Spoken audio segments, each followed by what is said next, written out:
Hi guys, welcome back to my channel. I hope you guys are all doing well. I am doing pretty good. I know it's been a minute since I've actually sat down to do like a proper TTC video to update you guys. I've been updating you guys throughout my vlogs, throughout Vlogtober. Some of you told me you guys were enjoying the vlogs. I'm so happy to hear that. If you like more vlogs, please leave a comment down below and let me know, and I'll try to incorporate more vlogs and stuff on my channel. If you can't already tell by the title of this video, it's a TTC update explaining what's been going on with me over the last week or 2 weeks or so. So with that being said, let's get right into the video. Where do I start? So okay, I'll start with my last pregnancy test. So you guys know, on the first day of my last cycle at the end of September, beginning of October, I started taking Vitex, and I was very pleased with the results of Vitex. I actually got a positive ovulation test on cycle day 14. I also got another positive on cycle day 15. So I'm not exactly sure when I actually ovulated. I think it's around either cycle day 15, cycle day 16.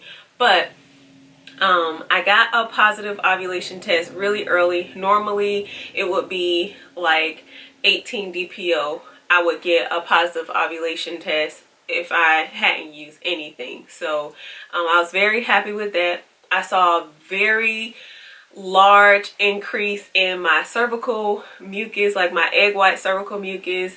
Normally it's like little small bits, but this time it was like, oh my god, TMI, I know. But my cervical mucus was like almost pouring. It was very new for me, let me tell you. So I was very happy with that. We did baby dance. I think starting at cycle day 12, skip cycle day 13, baby dance cycle day 14, 15, 16, and I think 17. If I remember, I'll put a copy of my Ovia calendar so you can kind of have an idea of like when we baby dance. I was very happy. We became very hopeful because we saw that increase in cervical mucus. We got the positive ovulation test like at cycle day 14. So I was like, oh, so this Vitex might actually work. I still didn't have a lot of hope put into Vitex just because I see a lot of people take it and they say they see like they finally conceive after about 3 months of taking it. I've seen videos where people have taken it for 6 to 8 months and then that's when they finally conceive. So I didn't have my hopes too high, but after seeing that I was just like, oh, so it might actually like work out. Unfortunately, when I took my test, my pregnancy test 2 weeks later, I went through the 2-week wait, had a little bit of symptoms, not too much, but I did have some symptoms. But y'all know how it is, you symptom spot and then you like, oh, this might be it, then nothing the next day. So it was kind of like up and down like that. And I took my pregnancy test and the test was negative. I wasn't disappointed because again, I didn't have my hopes up too high. I was, you know, okay, first month down, I saw good results. Let's get on to the second month. Let's get, you know, because I'm expecting maybe, you know, 3 to 6 months I'll see some changes. So I already had a doctor's appointment scheduled for October 30th, which was last Tuesday. So last Tuesday I went to the doctor. That was a whole experience because my primary care doctor changed through TRICARE. I go to a military treatment facility or a military hospital.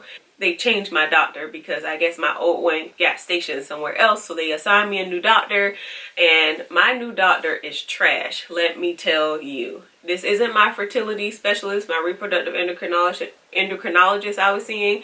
This is just my regular primary care doctor. So she's terrible. I had to like report her to TRICARE. It was just a whole thing. But I ended up going to her because I don't know if I mentioned properly to you guys in like a sit down video like this that I have now started trying to figure out how to get to I don't know if you guys have heard of Bethesda, Maryland. There's a base there, and they do fertility treatments on base. So they do IVF, they do IUIs, and they do fertility treatments. And so I wanted to get a referral to go there. So they have like a checklist of things you have to get done before you can get a referral to go there, before you can come there. So you have to have an up-to-date pap smear. And I'm not sure if this is the same way on the civilian side as it is on the military side, but if you've never had an abnormal pap smear, they want to give you pap smears every 5 years if you've never had an abnormal pap smear, or if you don't have a history of HPV or anything like that. So my last pap smear was like 2015 or something, and so they're trying to give me a hard time about giving me a pap smear because I've already had one. So I had to fight with this new doctor about getting a pap smear done because I need an updated one in order to meet the requirements to go to this fertility clinic in Bethesda, Maryland. And there's a list of blood work and stuff they want you to have done before you even have your first appointment with them. So I've done the portion of like having my medical records sent up to them, having my reproductive endocrinologist like write me a letter saying that I need fertility treatments, blah, blah, blah. And this new doctor was just real rude. And I could tell she didn't take time to look into my file, see what my medical history was or anything. She just walked in the door. They had me do this little check sheet, pretty much just, you know, do you have painful periods? Do you have family history of high blood pressure? Do you have family history of high cholesterol? Do you have family history of cancer? Y'all know. You've been to the doctor before. Y'all know these questions. So I marked off, you know, yes, I have painful periods because I have this cramping going on. And then I've been mentioning since I've been documenting since July that I keep having this like sciatic nerve pain down my left leg and my lower back. All the videos are linked down in the description box of all of my like updates and stuff where I've mentioned this pain. So I'm noticing that now that I'm not taking letrozole, that I'm still having this pain in my lower back, and this pain is kind of like in my glute. It's causing pain down my left leg, and it's actually started causing like swelling and stuff in my legs and my feet.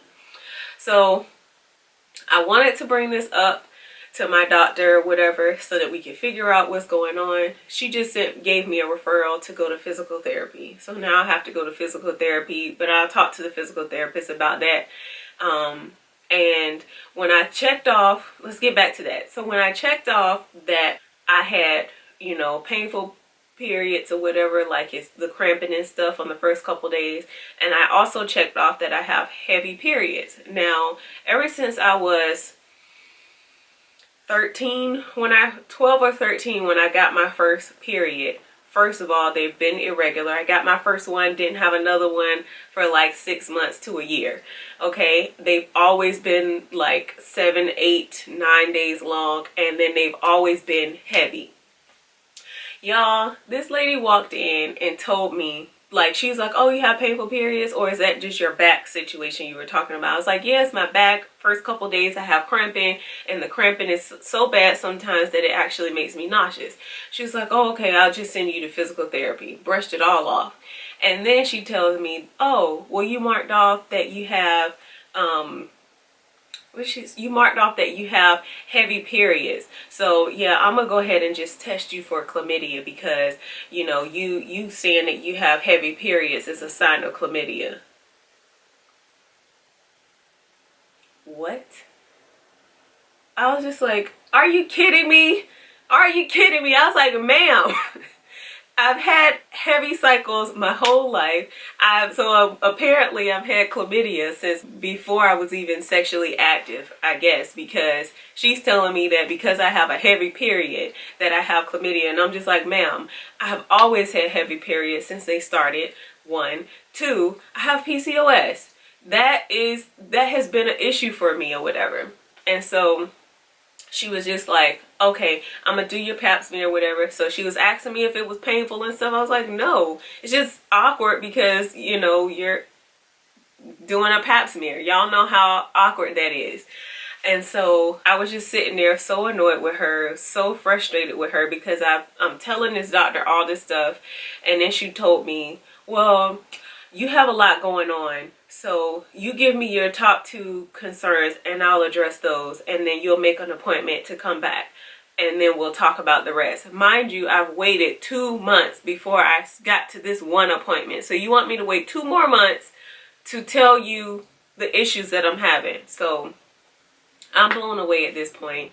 And then in the middle of my pap smear, she stops and goes, she was like, oh, did you say that you had heavy cycles like since you started or whatever? And I was like, yes.